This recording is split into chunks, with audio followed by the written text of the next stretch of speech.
Bueno, ahora sí me estoy grabando. Buenos días, otra vez. Y vamos a ver, para empezar hoy la clase, suavemente, quería comentaros, tengo aquí ya guardado, la importancia, estos días conmigo os estáis dando cuenta, y en matemáticas os daréis, posteriormente cuando tratéis este problema de ecuaciones diferenciales, pues me imagino que no les quedará más remedio a los compañeros del departamento de matemáticas que hacer una y otra vez mención sobre la aplicación de las ecuaciones diferenciales. Es decir, que yo me meto en la zona de matemáticas y los matemáticos se meten en la zona de la física. Ya veréis cómo eso es así. Es inevitable, por así decirlo. Pero bueno, para que os quede, para que veáis que lo que estamos viendo pues, probablemente es tal como lo estoy enfocando yo, es nuevo, no es normal, que vayáis viendo cosas nuevas. Si fuese todo si os sonase todo, si fuese todo otra vez repetido, yo creo que no sería tampoco, desde vuestro punto de vista, no sería no tendríais una buena opinión. Algo fallaría, pienso yo, si estuviese en vuestro lugar. No puede ser repetido, porque siempre lo mismo. Es cómodo para el profesor, Entonces, fijaos que yo he introducido lo de las ecuaciones diferenciales por problemas de física en cinemática. Es decir, que cuando nosotros nos enfrentamos al problema tipo 2, como lo llamaba yo, que nos daba como información la aceleración, y teníamos que, por la aceleración y las condiciones iniciales, saber cómo es la trayectoria que sigue un cuerpo, eso es nada más que un problema de una resolución de una ecuación diferencial del segundo orden. Digamos, eso de las ecuaciones diferenciales es de aplicación solo así en la parte de Miguel de la física. No. El otro día se quedó un grupo, y creo que lo cité cuando me estuvisteis preguntando acerca de la educación que pusimos el otro día, que era precisamente pues, lo que intentaba, la intención mía era obligaros buenamente a pensar, digamos, por vosotros mismos sobre un problema de ese tipo y cómo resolvéis un problema de ese tipo.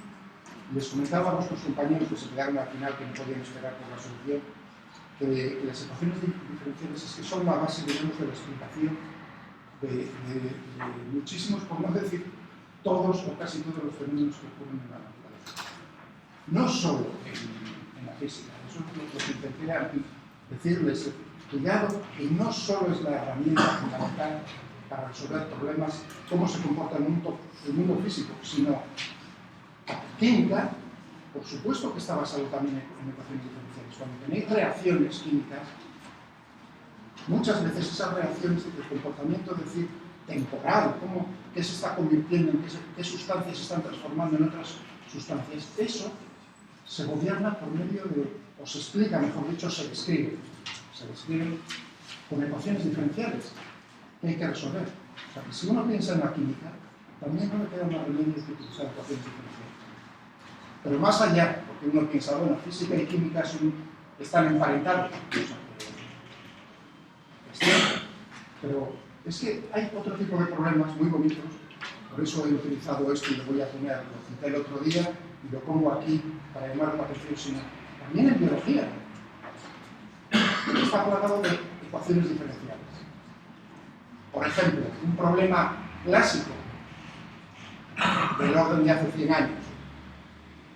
¿Y cómo se explica un fenómeno tan bonito como qué ocurre con las poblaciones? Tenéis un ecosistema. Un ecosistema es muy complejo. Ahora intentar recordar cosas de biología. Un ecosistema está formado por muchas especies vegetales, animales, que están naturalmente influyéndose unas sobre otras. Es decir, unos se comen a otros intentan crecer. Es muy complejo el comportamiento. Intentar explicar, entonces, desde el punto de vista de la biología, de la ecología, intentar explicar cómo es el comportamiento de las especies, pues se puede describir por medio de ecuaciones diferenciales. Se describe por medio de ecuaciones diferenciales que hay que resolver. Entonces, en el caso de las ecuaciones de Volterra, Volterra, estas son pues, del orden, ahí lo ponéis, estoy en Wikipedia, lo que estáis viendo, son clásicas. Lo que intenta es simplificar, claro. También en biología uno intenta simplificar el problema para extraer la información que uno cree fundamental. Escoge un ecosistema muy sencillo, lo simplifica de una manera radical, que es, vamos a fijarnos solo en dos especies, una es predador y la otra es presa. Siempre se hablaba de los zorros y de los conejos. ¿Cómo evoluciona la población de zorros y conejos? Bueno, pues eso se puede explicar por medio de estas ecuaciones que tienen 1920 aproximadamente. Por eso he dicho hace unos 10 años, estas personas se dedicaron a intentar explicar este problema. O sea, que es, digamos, muy simplificado. Claro, en un ecosistema no tenemos dos, tenemos muchísimos más factores, pero por algo hay que empezar.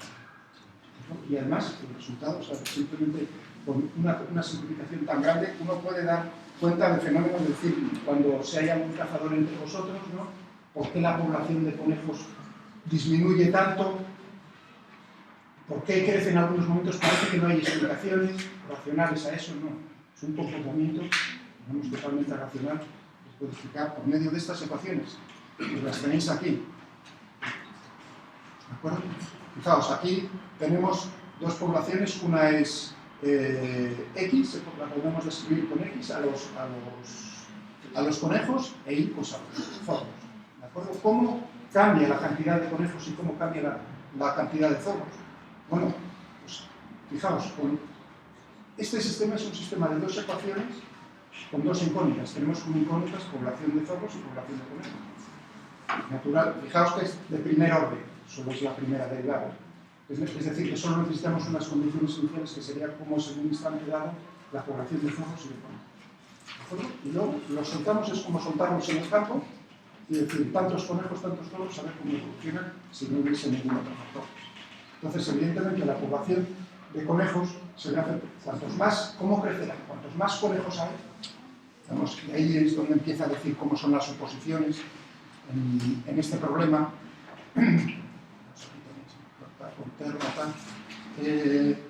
Se supone que tienen de comer todo lo que quieren. Es decir, que hay una simplificación muy grande, que hay tanta hierba o tanta cereal como el que necesiten para engordar y reproducirse. Es decir, que por el lado de la comida no tienen un límite. Es decir, que eso se podría refinar. O sea, como veis ahí, bueno, no tienen límite en lo que tienen para comer. Es decir, que entonces crecerá, no será el crecimiento de la población de conejos, en principio proporcional a los conejos que hay. Cuantos más conejos hay, mayor va a ser su crecimiento. ¿No? En un instante posterior, delta de t, pues evidentemente la probabilidad de que se hayan juntado y que hayan tenido prole por ahí conejitos, pues es mayor cuantos más haya. Pues eso lo tenéis aquí expresado en este primer término, que es que la población, el crecimiento en la población de conejos es proporcional, fijaos, con un factor, un parámetro alfa. Ahí esos parámetros son los que podemos tocar, digamos, de alguna manera, y bueno, pues alfa vale tanto por un razonamiento biológico, pero es proporcional a X. Pero claro, al lado tenemos a los zorros dispuestos a aplicárselos uno detrás de otro. Es decir, que va a ser naturalmente cuantos más zorros tengamos, digamos, decrecerá tanto más la población de conejos. Por eso este signo menos, alfa y beta son positivos. Bueno, pues uno puede hacer una cosa parecida, por no perder mucho tiempo, uno puede hacer una cosa parecida con la población de zorros. ¿De acuerdo? Fijaos que en la población de zorros, cuantos más zorros tengamos a una misma cantidad de conejos, menos comida van a tener. Porque en ese caso sí está limitada la cantidad de comida por el número de conejos. Mientras que en el número de conejos siempre van a tener todo lo que quieran, esa es la suposición para comer. En el caso de los zorros, lo que comen son conejos. ¿De acuerdo? Es decir, que cuantos más zorros haya, tocan a menos, por así decirlo. Y entonces la probabilidad de que mueran por hambre es mayor, evidentemente. Cuando hay una sobrepoblación de zorros y tienen la misma cantidad de conejos, pues viene el invierno y la vida es dura como ella sola, más que la vida de estudiante con los exámenes. Ahí se muere uno de ahí. Entonces, ahí entendéis este signo menos. Porque en este caso, digamos, es proporcional. Ahí, pero negativo. Cuanto más sea ahí, tanto más, cuantos mayor sea el número de zorros, tanto más va a decrecer su población. A igualdad. Bueno, pero claro, cuanto mayor sea el número de conejos, ¿no?, tanto más va a crecer, disponen de más comida, por lo tanto podrán reproducirse más y crecer más. Fijaos que aquí un menos con un menos es un más, todos los parámetros son positivos. ¿Entendéis? Fijaos cómo, simplemente con esto, uno puede decir, pues nada, condiciones iniciales y resuelve. Bueno, pues este ejemplo seguro que os lo van a poner en ecuaciones diferenciales como un sistema muy sencillito, lineal, y bueno, se puede resolver lo podría hacer con matemática, pero bueno, no voy a perder el tiempo, tiene esta forma, dependiendo de cómo son las condiciones iniciales, el comportamiento es diferente. O sea, tiene, digamos, comportamientos diferentes, no es siempre la misma forma o el mismo tipo de... Es decir, que se puede llegar a producir una extinción de una de las especies. Con este modelo, o sea, se puede simular la extinción. No es siempre lo mismo. Es decir, que los biólogos pueden estudiar, digamos, cómo puede llegar a ser. Claro, fijaos que eso se hace en la realidad, que es jugar con fuego. Es decir, cuando vamos a recuperar una especie, ¿no? Y pues vamos a intentar limitar, eso se ha intentado hacer en Australia. Si yo hablar de Australia, pues, por ejemplo, en Australia no había conejos. Espero que no equivocarme ahora. Vamos, por lo que ahora, por la memoria, no había conejos, se introdujo por el hombre blanco, o sea, por nosotros, ¿no? Fueron ahí, o sea, en Australia no había, digamos. Claro, ¿qué ocurrió ahí en Australia con los conejos? Que no tenían depredadores, digamos, grandes, como no estaban acostumbrados a vivir tan bien que estuvieran de allí, y se multiplicaron terriblemente. Entonces, ¿qué hizo el hombre? Decir, pues nada, vamos a intentar trincárnoslo con la mixomatosis. Fijaos que ahí se ha intentado lo que es la ingeniería, se utiliza esa palabra, ingeniería en ecosistemas, en el clima, también se está pensando en, digamos, intentar modificar el sistema externamente, por eso se le llama ingeniería del clima o sea, se intenta modificar externamente cambiando los parámetros. En el caso de Australia, pues nada, metemos la mixomatosis o metemos depredadores que no existían en Australia, es decir, bueno, introducimos otro. Qué curioso que los tiros suelen salir por la culata en ese sentido, porque son temas tan complejos y no son lineales. Es decir, que en realidad los problemas son no lineales, las ecuaciones son no lineales diferenciales. Entonces, uno hace cosas y el resultado es algo totalmente inesperado, como lo que se dice coloquialmente con lo del vuelo de la mariposa, que ¿no? hago yo esto con la mano y esto puede provocar a 10.000 kilómetros de aquí posteriormente en algún momento un huracán. Con esa forma que se dice, que no es, digamos, es radical, lo único que quiere decir es que el comportamiento es no lineal, es que es muy impredecible. Entonces ahí se juega con fuego en ese sentido, que uno no conoce bien como ingeniero con lo que está tratando, ¿no? Pero se intenta. Porque se intenta, porque uno cree que ha entendido el problema, ha hecho una descripción matemática del problema y dice, bueno, pues si modifico esto, entonces va a pasar esto, ¿entendéis? Lo que pasa es que uno no conoce todo. En el caso del clima, que es también interesante desde vuestro punto de vista, la energía, es decir, ¿no? Hay que almacenar CO2, pues hay una persona muy importante que llegué a conocer yo en Alemania en una charla, que le dieron el premio Nobel. Dieron a dos, si no me equivoco, fueron dos o tres personas. Uno de ellos era Paul Crutzen. En 1980 y tantos le dieron... A ver, no me acuerdo del año exactamente. Puedo mirar en Wikipedia. ¿Por qué? Por lo del problema, dar una explicación del agujero del Zorro. Eso sí os suena, ¿no? Os suena un poco, pero claro, no. Pues, a esta persona le dieron el premio Nobel con otros.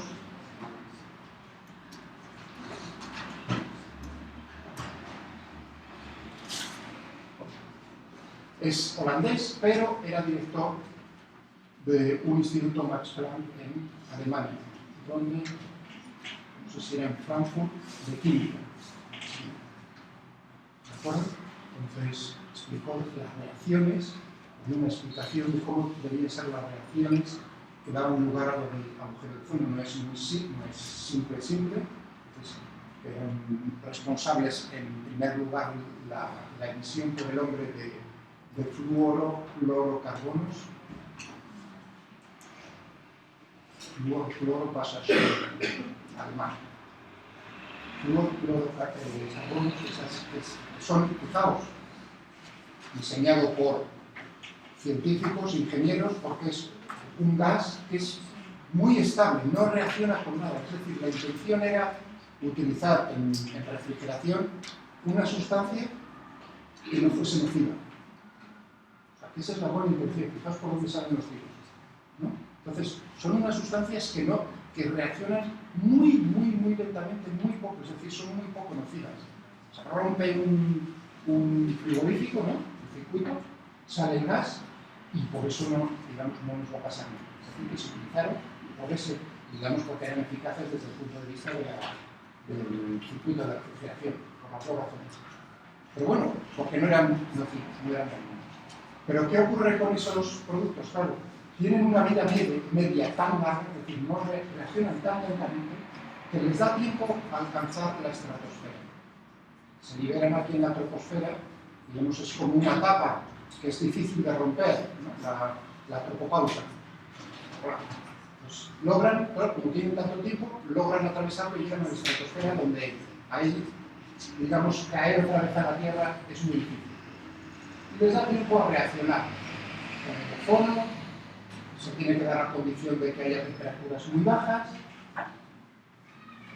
que haya ozono y que justo aparezca la luz del Sol. Por eso se produce el agujero de ozono en un determinado momento del año y en una determinada zona de la Tierra, en Antártida. Es en el momento en el que ha sido la noche, allí abajo durante 6 meses, por así decirlo, está muy fría la atmósfera, tenemos el ozono, los fluorocarbonos, y empieza a dar el sol, que entonces cataliza, es un catalizador, los fluorocarbonos catalizan y se destruye el ozono, se hace un agujero, por así decirlo, es decir, que la densidad de ozono decrece, no es que sea un agujero, ¿no? Decrece y entonces atraviesa la luz ultravioleta más fácilmente, llega a la Tierra. Ese es lo que explicó este señor, y por eso le dieron el premio Nobel, y yo tuve la suerte pues, de oír una charla, hice una visita a Nuevo, donde yo estaba, en el Instituto Masplano, en Microbiología. Entonces, son esas cosas en la vida que espero que os pasen a vosotros. Para eso hay que viajar, ¿de acuerdo? Y ver eso. Bueno, pues esta persona ahora que ya estaba retirado, ahora tiene 78 años, ha propuesto, digamos, como solución ingenieril al problema del cambio climático, pues lo siguiente, es decir, bueno, lo que podemos hacer es enfriar la Tierra. Es decir, ya que no podemos parar la emisión de dióxido de carbono, simplemente la economía está hecha de tal manera que no va a ser posible, pues entonces vamos a intentar enfriarlo. ¿Por qué método? Pues por el método de crear nubes. Si las nubes, digamos, el efecto que tienen las nubes es de reflejar la luz solar. Si uno lo ve desde un satélite, ahora fijaos la próxima vez en fotos de satélite, cómo son muy blancas.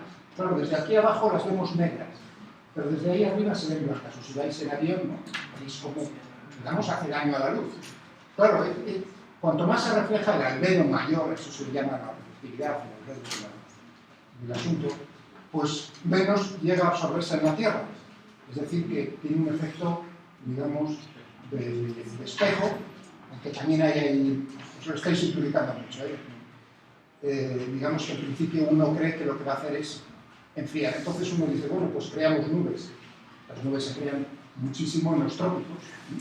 Ahí tenemos una convección, se calienta el suelo, sube el aire caliente cargado de humedad y se forman esas nubes tremendas.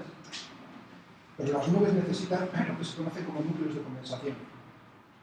Es decir, que, cuidado, uno piensa en el aire, ¿no? Oxígeno, nitrógeno puro, podemos hacer una mezcla, es decir, tenemos aire puro sin ningún tipo de impurezas, le añadimos vapor de agua y se crean nubes. Es decir, llega un momento a unas determinadas condiciones de presión y temperatura que se condensan y se forman gotitas. Cuidado. Sí, eso es cierto, pero no es cierto para nuestra atmósfera. Es decir, en esas condiciones no se formarían las nubes que se están formando realmente en la atmósfera, sino muchísimo menos nubes. Es decir, las nubes se forman gracias a que en la atmósfera hay impurezas. Entre comillas, las impurezas son mucho pues, lo que crean o bien seres vivos, las algas, regulan eso, es decir, compuestos de azufre que sueltan, vida, sueltan y pasan a la atmósfera, y eso actúa como pequeñas partículas y núcleos de condensación, como cuando tenemos una ventana y vemos cómo se empaña la ventana. Pues ese es precisamente el efecto que tienen esos núcleos. Es decir, que los seres vivos, las algas, en primer lugar, son fundamentales para regular cómo es la temperatura media en la Tierra a través de la creación de nubes. Pero claro, también el hombre haya intervenido, por ejemplo, China masivamente en los últimos 40 años con sus centrales térmicas de carbón que emiten, digamos, sin parar, sin filtro. Antes lo hacíamos nosotros, o sea, el mundo occidental, pero llegó un momento en que teníamos la tecnología de filtrar y entonces todas esas impurezas, es decir, logramos pararlas y lo único que se emite es pues, vapor de agua y dióxido de carbono, gracias a los filtros. Eso es caro, es una tecnología que no es fácil, pero que se ha hecho. Claro, ahí retomaron ese papel los chinos, en gran parte, digo China porque es un país tan gigantesco y con una necesidad de energía tan grande, y no tienen todavía esa tecnología, masivamente utilizan carbón los chinos. Entonces emiten esas partículas que tienen un parecido con las partículas que emiten las algas, el azufre. Ahora sí, que tiene el carbón mismamente. Y eso actúa como núcleos de condensación. Es decir, que cuidado, fijaos, si ponemos filtros a las centrales térmicas, lo que estamos haciendo es favorecer el cambio climático. Es decir, que echar mierda, entre comillas, digamos, tiene esos efectos. O sea, fijaos cómo es impredecible las cosas. Bueno, entonces, en ese caso lo que propuso Fortune es ahora decir, intentar externamente, es decir, con aviones, o de alguna otra manera, con cañones entre comillas, emitir a la atmósfera, estratosfera, porque digamos es mucho más estable, partículas de tipo, bueno,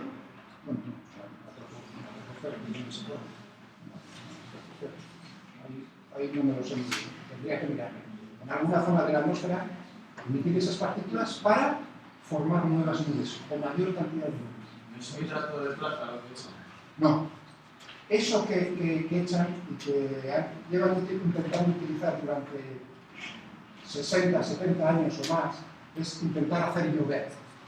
Eso, yo te estoy diciendo justo lo contrario, formar más nubes. Lo que hace Siemens, lo que dice nuestro compañero, es lanzar con cañones esas partículas, que lo que hacen es que, sí, actúan como núcleos de condensación, pero hace que las gotas sean más grandes. Es decir, que en una nube tenéis pasar una nube, pero no llueve. Es decir, que tenemos nubes, pero no llueve. O sea que, primero, se necesitan para eso, lo que dice nuestro compañero el niño, se necesitan nubes. Si no hay nubes, no hay un plato de plata que valga, o sea, puedes tirar ahora, según ahora mismo que está dando el sol, creo que no, está un poco destrozado por el sol que hace. No formas nubes, es decir, necesitas nubes, enfrente, pero no siempre llueve, es decir, favoreces la lluvia. O, por ejemplo, lo que intentaban hacer los rusos en 1980 en las Olimpiadas de Moscú, ¿no? Utilizaron cañones de ese tipo para intentar, creyendo que lloviese antes de que llegase a Moscú, es decir, tener buen tiempo, por lo menos no lluvia durante las Olimpiadas. O sea que eso es, o aquí mismo en Castilla y León. Bueno, eso es, digamos, por dejarlo así, es controvertido.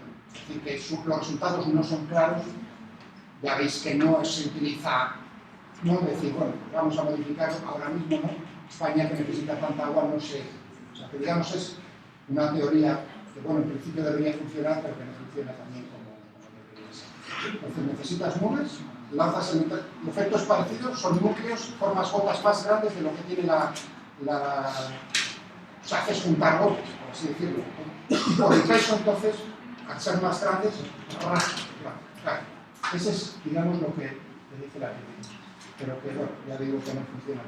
Lo otro, lo que estoy contando es diferente. Tú tienes un tiempo, da igual que tengas nubes o que no tengas nubes, lo que tienes es vapor de agua, porque las nubes lo que tenemos son gotitas de agua, no lo tenemos en forma gaseosa, sino ya lo tenemos en forma líquida. Lo que pasa es que esas gotas, fijaos, tienen un tamaño tal que, digamos, permanecen en el aire. Se mueve la nube, no cae, hasta que no alcanzan un tamaño determinado. Es decir, cuando se concentran y llega al tamaño crítico, empieza a llover. No antes. Pero son gotas líquidas, ¿entendido? Entonces el problema es diferente. Yo tengo vapor de agua, en la atmósfera tenemos, aquí mismo tenemos vapor de agua y no tengo nubes. Salvo que echen demasiado. La temperatura baja mucho. esto no es mío, aquí pero, lo que haces es concentrar, digamos, pasar que ese vapor de agua se forme, pase a su forma líquida, ¿no? Se sature, digamos, llegue a su punto de saturación. Bueno, habéis visto cómo he pasado, es decir, los procesos se explican también en ese caso por medio de ecuaciones diferenciales. Era simplemente daros una idea de lo bonito que puede ser, de lo bonito que es el mundo, de cómo intentamos explicarlo, y la explicación es matemática a través de ecuaciones diferenciales. También en el caso del ozono, del agujero de ozono, las reacciones químicas hay que explicarlas, es decir, cuánto, si echamos esto, cuánto tiempo tarda en transformarse en otro mediante ecuaciones diferenciales. Es una parte muy importante. Y en biología se ejemplo que es ¿entendido? Espero que os haya por lo menos abierto a decir, bueno, menudo rollo. Bueno, por lo menos decir, es un rollo bonito. Es decir, a ver si soy capaz de entender esta herramienta. Inicialmente conmigo, con Miguel, con la física. ¿Vale? A ver si... Espero que os haya gustado.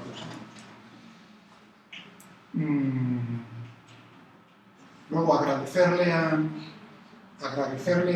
Antonio, aquí a mi derecha, que me mandase el otro día un vídeo de YouTube, ya que estamos con el movimiento, ¿no? Con la caída libre, y cuando decía, si tenemos dos objetos, en ese experimento no lo podemos hacer, cuando decía, bueno, aquí siempre lo hacemos en el aire, es decir, siempre tenemos el efecto del aire que no podemos despreciar, no es fácil, ¿no? Hacer una cámara de vacío, es muy caro, ¿entendido? Se puede hacer, ¿no? Digamos, no es algo que no se puede hacer, nuestro pasaje es muy caro hacerlo, entonces suficientemente grande. Bueno, pues Antonio, claro, lo pensó, yo lo pensé decir, oye, ¿dónde no tenemos aire? Tenemos gravedad, no tenemos aire, en la Luna, que hemos estado en la Luna, y ahí se hizo ese experimento, que es el que me mandó él, ¿no?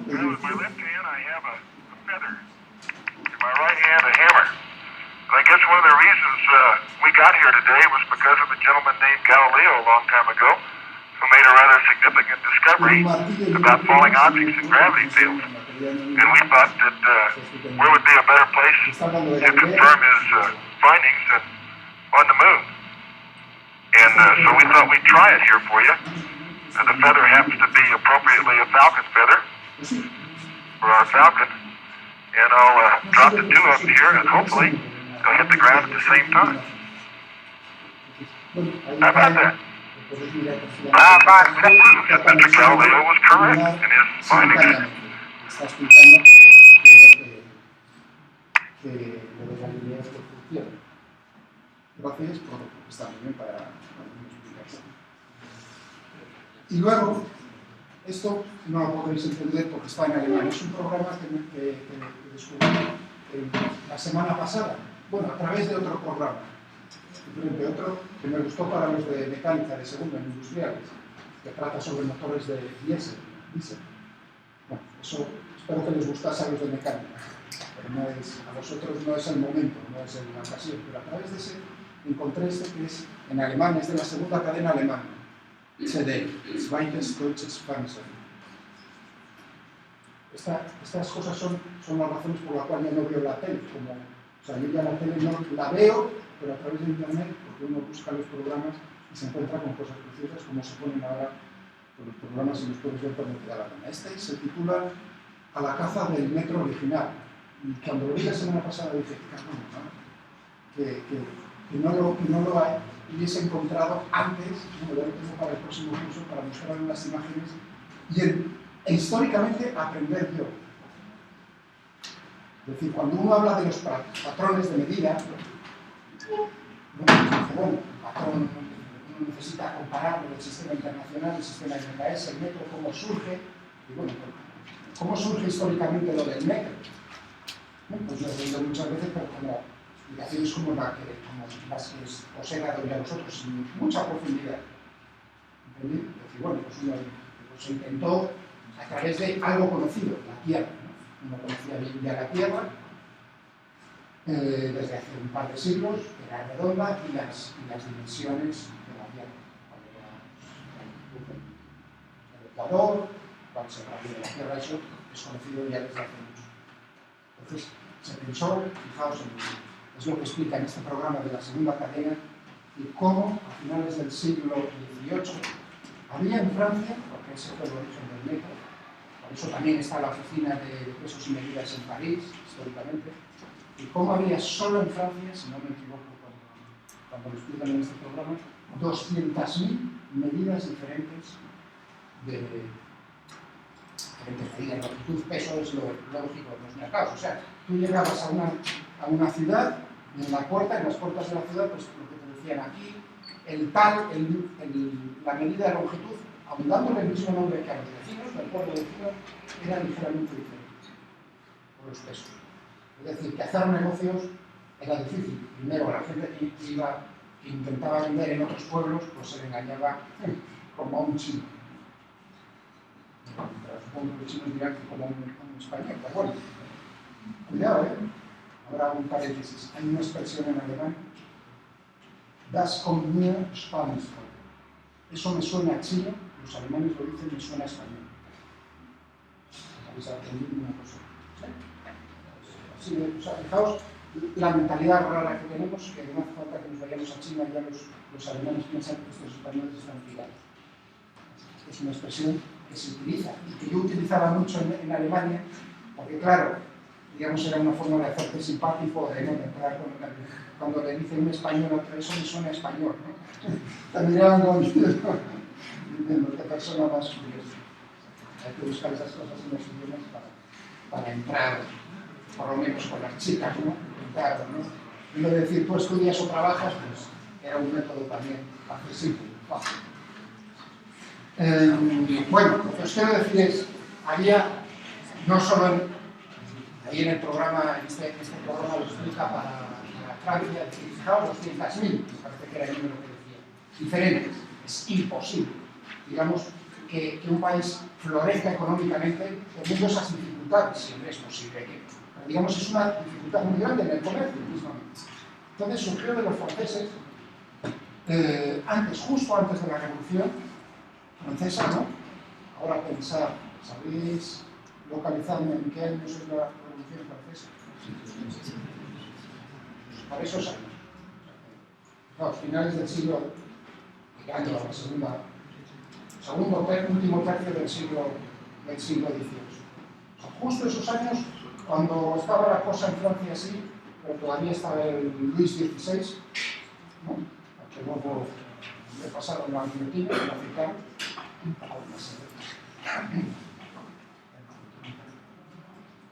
Esto decidieron que eso había que arreglarlo. Entonces, que había que crear un sistema que fuese aceptado por todos. ¿De acuerdo? Ahora pensad, un sistema aceptado por todos. Pero no solo en Francia, porque Francia podía decir el rey, eso es así. ¿De acuerdo? Entonces, digamos, obligar a todo el mundo en Francia, en su reino, que lo aceptase. Digamos, todo esto no tenía el poder absoluto, lo podía hacer. ¿De acuerdo? Pero los franceses, en muchas cosas, tienen una mentalidad muy buena. Dijeron, no, queremos ir más allá. Queremos que sea un sistema que sea aceptado por todo el mundo. No solo por Francia, sino por todo el mundo. Por Prusia, por Gran Bretaña, por Inglaterra, por lo que era el mundo conocido. También sus enemigos. O sea, por todo el mundo, porque ya pensaban en hacer el comercio, es decir, una mentalidad muy buena. Porque si no, y ahí lo dice en el programa, fijaos, desde ese punto, cuando estaban en ese programa dijeron, crearon una comisión para crear una medida. Entonces en esa comisión también introdujeron militares. Había un militar que metieron en esa comisión. Y ese militar dijo, estos científicos, astrónomos, porque lo que buscaban eran, ¿no?, gente que conocía, ahora veréis por qué, astrónomos, ¿qué gente estos científicos más raros? Lo lógico es decir, cogemos la medida de longitud de París, que para eso es nuestra capital, y esa la imponemos en toda Francia. Y eso se hace en un segundo, por decreto, claro. ¿Entendido? Y hubiese funcionado, creo yo que hubiese funcionado Francia es un país, yo creo que ahí se ha funcionado bastante bien. Pero no se hizo por esa razón, porque los franceses dijeron no, lo que queremos es que sea aceptado no solo por Francia, sino por todo el mundo. Y si tú dices, esa media longitud es la nuestra, la de París, los otros te dicen, y la mía es la de Berlín, y la mía es la de Madrid, ¿y por qué va a ser la tuya? O sea, la mentalidad del hombre normal y corriente. Entonces dijeron, no, hay que utilizar como patrón la tierra, eso sobrepasa, digamos, lo que es Francia y cualquier cosa. Y puede ser aceptado pues, por Dinamarca, por Prusia, por Inglaterra y por todos ellos. Entonces dijeron, vale, perfecto. Lo que vamos a hacer entonces es escoger la 10 millonésima parte de la distancia que va del polo al Ecuador, por uno de los meridianos. Fijaos que, si tenéis una medida, el Ecuador, ¿no? Porque tiene son 40.000 kilómetros. Es decir, que lo estoy dividiendo en cuatro partes, la distancia es aproximadamente 10.000 kilómetros. Eso ya lo sabían, pero eso pues una 10 millonésima parte. Entonces el problema es el siguiente. Es decir, bueno, hay que medir exactamente cuánto va desde el Ecuador hasta el polo. Bueno, y ahí es donde interviene, y eso me gustó, es precioso, cómo España de rebote intervino en la creación del mundo. Sí, porque entonces los franceses lo que dijeron fue lo siguiente, esta historia que os estoy contando la conocéis, la han explicado en el bachillerato. Dijeron lo siguiente, bueno, hay que medirlo. Entonces cogieron, ¿no?, el meridiano que pasa por Dunkerque, por París, qué curioso, llega hasta, pasa por Barcelona. ¿De acuerdo? Eso lo podían saber, simplemente por las sombras, la hora, ¿no? Sí. Pasa ese meridiano por estos pueblos, por estas ciudades, pasa. Entonces dijeron, necesitamos medir justo desde el Ecuador hasta el polo. No, eso creo que os dais cuenta por dibujo técnico, geometría, ¿no? Solo necesitamos un tramo, un trozo. Sabemos el ángulo, ¿no? Entonces podemos extrapolarlo a la distancia Ecuador-polo. Entonces dijeron, pues vamos a medir justo desde Dunkerque hasta Barcelona, por triangulación. Lo que hacen por ahí, las prácticas que haréis, ¿no?, cuando yo me sonrío y veo lo que salen con el palo y los aparatos ahí a triangular y medir distancias, pues por triangulación dijeron, esa comisión encargó a dos personas, a dos franceses que hiciesen la medida. Uno que empezase por Dunkerque y el otro que empezase por Barcelona. Al principio iban, pues eso, con métodos de triangulación, con aparatos lo más precisos en aquel tiempo que, si no me equivoco, llegaba a décimas de segundo de agua. Parece que era lo más preciso que, o sea, digamos que enseñaron también unos aparatos que realmente mecánicos, realmente bonitos por preciso. O sea, claro, hay aparatos mecánicos que son muy precisos. Uno no tiene por qué pensar en cosas, no siempre en ordenadores, ¿no?, muchísimo menos. Entonces dijeron, me dieron los aparatos a estas dos personas, dijeron, tenían que ir con marcas, como aquí, ¿no?, e ir de monte en monte, ir triangulando para saber, fijaos, en el terreno, pero siempre alrededor de ese meridiano, de tal manera que luego pudiesen extraer de esa información cuál es la longitud total. Uno empezó por arriba y el otro empezó por abajo. Justo ese viaje que podría haber durado, fijaos, en aquel tiempo, digamos las condiciones de viajar y tal, pero bueno, y las dificultades de escalar y esas cosas, pero bueno, no tendría por qué haber durado demasiado tiempo. Duró 7 años. Porque fue justo el momento, y ahí es precioso cómo la historia se mezcla con la ciencia, es precioso ver, y es una pena que esté en alemán, lo he buscado a ver si estaba traducido al inglés, pero no está. Y claro, justo fue la Revolución Francesa. Y despidió por medio la Revolución Francesa y con la Revolución también una guerra entre Francia y España, el que pasó en el castillo, empezó en el castillo de Montjuïc, el que empezó por el sur. Tenían que calibrar también los aparatos de medida, cómo le pilló al del sur, llegaba hasta los Pirineos, ¿no? Digamos, la desesperación estuvo a punto de suicidarse, digamos, la desesperación, unas personas muy curiosas. Bueno, tardó 7 años. Se reunió una comisión, fijaos, o sea, que teníamos la Revolución Francesa, las guerras. A pesar de eso, pues lograron salvar la vida. El del norte casi le cepillan el cuello porque como iba con papeles, tenía una comisión formada por el rey, no era, digamos, lo mejor en aquel tiempo. Cuando hubo la revolución, pues en las ciudades que si las, ¿cómo lo llamaban? Bueno, pues, comités populares, en fin, que sería, pues claro, a uno parecía que era, ¿no?, de la facción real y no era lo más apropiado. Entonces el otro le frenaban en el pueblo porque había guerra y revolución y enseñaba los papeles. Casi se lo trincan. Menos mal que siempre hay personas con vista. El alcalde de una de las ciudades donde le detuvieron, pues dijo, hombre, no, dio los papeles, es decir, creían que era un espía, porque iba con aparatos de esos de precisión y creían que lo que quería era un espía, que lo que quería era darles leña el rey, con las tropas leales y esas cosas. O sea, fijaos, cómo la historia, hombre, al final se hubiese hecho, pero cómo la historia son momentos, lo bonito es decir, sí, no, o sea, es decisiones personales, de una persona. ¿Entendéis? O sea, es lo bonito, cómo puede cambiar las cosas. Es decir, si el otro dice a este, me lo guillotináis. Bueno, pues acabó el viaje, no son 7 años, sino es todo aprendido. ¿Entendéis? Es bonito, por eso, cómo se mencionan las cosas, se aprende de ciencia a través de eso. Y bueno, total, que lo logró.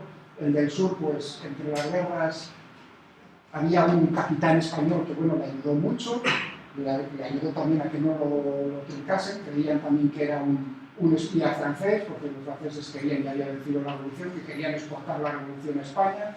Entonces, ese tipo de cuestiones. Bueno, ya al final se reunió la comisión internacional, es decir, vinieron enviados de Dinamarca, de Prusia, de todos los lados, y lo que querían eran los datos. Estuvieron esperando mucho tiempo y no llegaban, pero al final llegaron. Llegaron esos datos, se equivocó, había fijaos, el interino del sur desde España cometió un error en la calibración por el desastre del aparato, cometió un pequeño error, me parece que el 0,2%. Error de precisión en la medida de la distancia, pero aún así, digamos, o sea que el metro original que se creó, digamos, contenía ese error. O sea que la 10 millonésima, ellos dijeron, hemos medido, claro, sí, pero en esas medidas de distancia estaban las medidas con error de esa persona, con un error muy pequeño. Entonces tomaron el error, el metro original, digamos, contiene ese error. Bueno, pues se aceptó, ya veis, el sistema internacional, ahí dicen en el año 2012, salvo 3 países en el mundo, todos han aceptado, menos Ghana, me parece que dice, Estados Unidos y Liberia, todos tienen oficialmente el metro como... El metro es ese lugar, o sea, aparece Alemania otra vez, en el año 1984, pero ¿qué pasa en el mundo? Otra vez, la casualidad. A veces pasa por encima de otras comunidades y no hay muchas veces un centro meteorológico en el año, digamos, el que se encargó en los años 80 de determinar el número. Es ist eine der wichtigsten Expeditionen in der Weltgeschichte. 2 Astronomen haben den Auftrag herauszufinden, welches Längenmaß in Zukunft für alle Nationen gelten soll. Doch sie geraten in die Wirren von Krieg und Revolution. Wofür nur kurze Zeit geplant war, sollte 7 harte Jahre dauern. Von Maß- und Gewichtseinheiten. In Barcelona hat Michelin weiße Kegel bauen lassen. Sie müssen als Peilmarken auf die... Nachdem die Wissenschaftlern ein für allemal heimzahlen. Krieg gewinnen. Diese Daten benutzt Nichtigkeiten hingerichtet. Anfang 1795. In Paris ist die Schreckensherrschaft der Jakobiner beendet, Robespierre geköpft. Die neue gemäßigte Zentralregierung schließt Frieden mit Spanien, England und Preußen. Das Land, der sitzt seit Monaten wie benommen 150 Kilometer südlich in Carcassonne. Seine Daten. Er setzt neue Peilmarken und vermisst schließlich sein letztes Dreieck, die Strecke nach Rodez. Über 7 Jahre sind inzwischen vergangen, seit Beginn der Expedition. Doch nach Paris kehrt er erst zurück, nachdem Delambre aufgetaucht ist und ihn mit rollen. 1983 gelangen die Forscher zu einer bis heute gültigen Definition. Die Wissenschaftler messen, wie lange das Licht braucht, um die Strecke eines Meters in einem Vakuum zurückzulegen. Seitdem wird zur Bestimmung des Meters diese Zeiteinheit benutzt, die immer und überall dieselbe ist. Die Länge des Meters aber wurde dabei nicht verändert, nur seine Definition. Michelin und Delambre haben über 7 Jahre ihres Lebens gegeben, um ein gemeinsames Maß für die ganze Welt zu schaffen. Ohne die Idee einheitlicher Maße wäre die Entwicklung moderner Wissenschaft und globale Industrialisierung so nicht möglich geworden. Innerhalb von 200 Jahren sollten alle Länder bis auf Liberia, Myanmar und die USA. Bien, con esto, digamos, para esta introducción tan larga que he hecho. La paro aquí.